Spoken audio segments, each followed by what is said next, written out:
this is Roger Green, host of the Surfing the NASH Tsunami podcast. This weekend, we are offering 5 conversations from episode 13, our preview of the upcoming Innovations in NAFLD Care Conference in Barcelona. And from the vault, we have conversation 24.4 from season 3, the last part of our wrap-up episode from the inaugural INCBCN conference last May.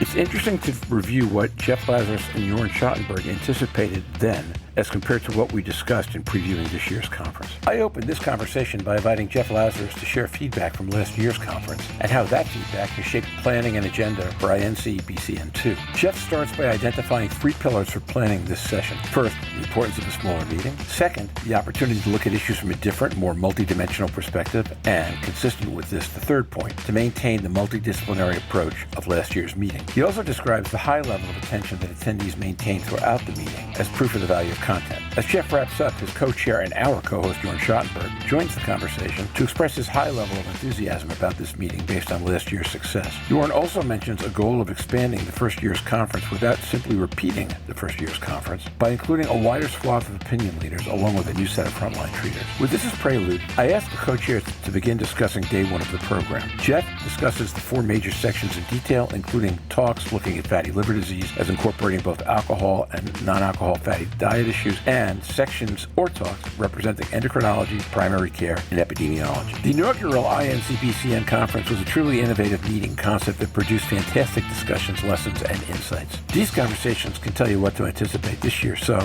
just sit back, listen, enjoy, learn, and when you're done, join the dialogue on our LinkedIn discussion group.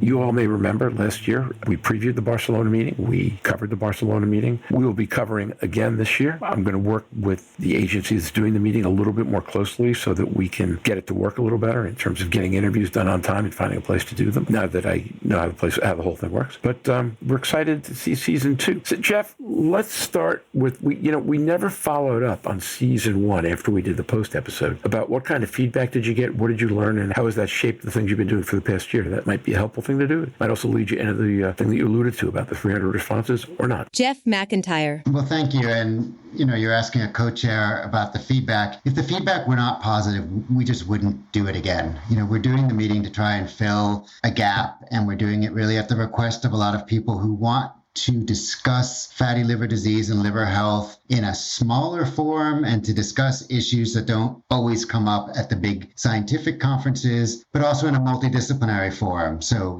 last time around we had an endocrinologist like Ken Kuzi, we had Louise, a nurse, we had, some communicators and patients. This time around it was, we want even more of all of you. We want to have it more multidisciplinary. So last time we talked about the fatal triple. We're talking about fatty liver disease and diabetes and heart disease in one go. We want to do, and we are planning to do more of that. So I think the feedback has been really wonderful. Among other things, it was decided to keep this meeting in Barcelona. And I realized that on a scale of 0 to 1, your meeting probably starts at 50 or 60 based on that location. So I can't take all the credit, but we worked hard to put a program together that would really speak to people. So absolute state-of-the-art talks from leaders in the field from around the world, setting the baseline, setting the stage for us to be able to discuss. And I think another marker of success was people stayed in the room, right? Everybody was there discussing from when we got there in the morning to when we left in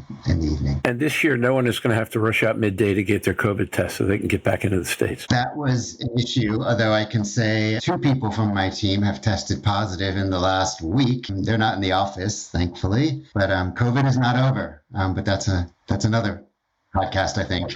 My second bout was 3 weeks ago. Happily, it was short and mild. But if you recall, last year, you needed to have a clean COVID test within 72 hours to get back into the States. If you knew what to do in advance, you could buy a specific test that you could take online with a doctor watching. If not, you had to go get a test in Barcelona. So I was not the only American who wound up running out for part of the second day to handle that. So for those of you who can't see but can only hear, Jörn has joined us. Hi, Jörn. Welcome back. How are you today? Jörn Schattenberg. I'm here. Good evening. morning. Good to see you, Roger, Louise. Apologies for turning in a little late. Good to see you, Jeff. Your timing is exceptional since we were just starting to talk about how the feedback from year one is shaping changes in year two. Jeff gave a beginning on that, but I'd love to, as the other co-chair, get your sense of it. How is this different? Yeah, I missed this intro, and without being repetitive, I have to share with you that I am totally excited about the second year of INCBCN. When we started this, when Jeff approached me and said, I think there's a lot of education on NASH and therapeutics, but how are we going to implement this? I was like, Jeff, I don't know. Let's start figuring it out and discuss with our colleagues. And year one was exceptional in terms of the feedback we got, but also,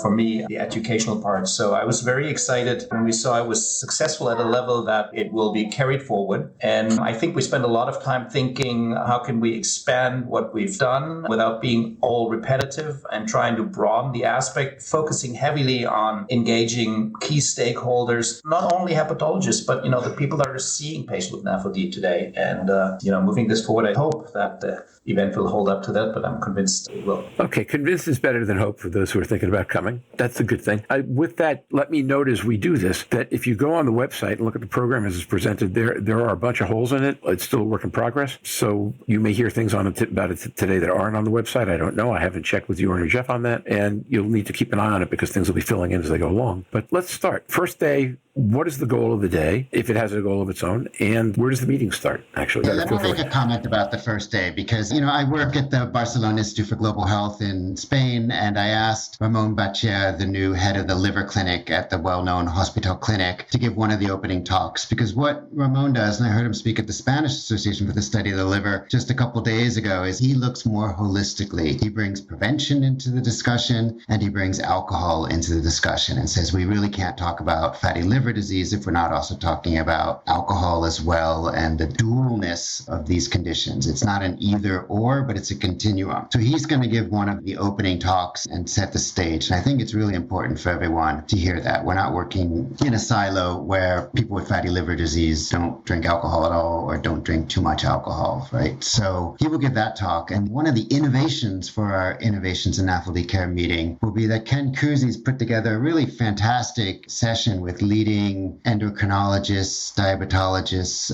from across Spain who will be talking about fatty liver disease and the challenges of addressing it from a diabetes perspective. And that's in response to a lot of people wanting more of the multidisciplinariness in this conference. So we have Spanish experts from various hospitals, but who are really well known around the world and have been working with Ken. And then we move into this roundtable with Juan Mendive, who have been a part of our Wilton Park discussions. He's representing WONCA, he's representing the primary care perspective. So we're getting a day where it's not dominated by the liver health specialists, but it is a day about liver health. And we're going to set the stage with exciting lecture from Harriet Rumgay from the International Agency for Research on Cancer, IARC. And I approached her because I saw her article on the cover of the Journal of Hepatology and this amazing large-scale epidemiological, study they carried out on liver cancer. We had a mutual acquaintance, and I said, look, we should have you opening the day. I'm talking about liver cancer because in the end of the day, people need to be reminded that a lot of the work we're doing on the day-to-day basis is to prevent outcomes like that.